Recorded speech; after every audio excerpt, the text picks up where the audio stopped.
We're now welcoming Maria DeCarvalho to talk with us about the power of listening and how to deliver a difficult message. Welcome, Maria. Hello, Lois. Hello, Carmen. I'm so happy to be with you. Yes.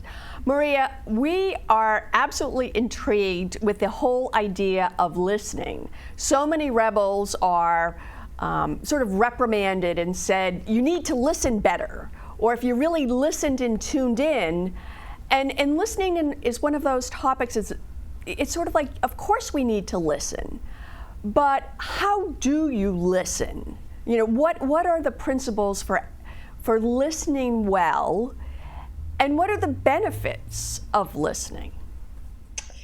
Well, Lois and Carmen, you have asked me one of my favorite questions.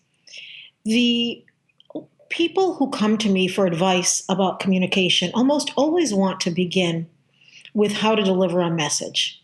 And that, of course, is really essential.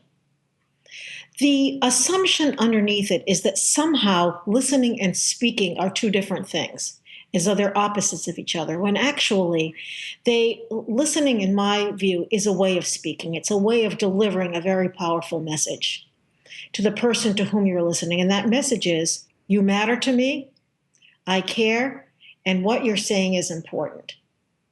That message is a fantastic way to build a relationship. The first thing is that listening is a form of appreciation. That's the message that it delivers. Not just appreciation in terms of thankfulness, although sometimes that is an important part of what we want to say, but appreciation in the sense of, I get it. I see what's important.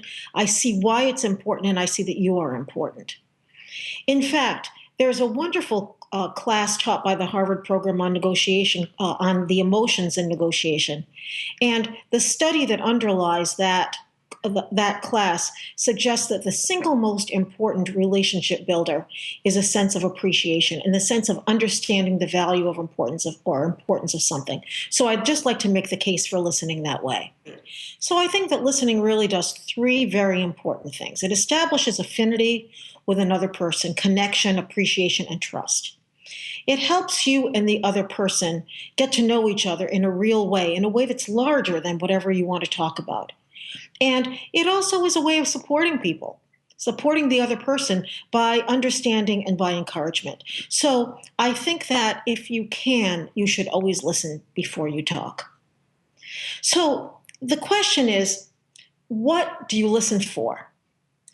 When you're listening well, you're listening with two ears. Usually, you're listening to someone tell a story. And the person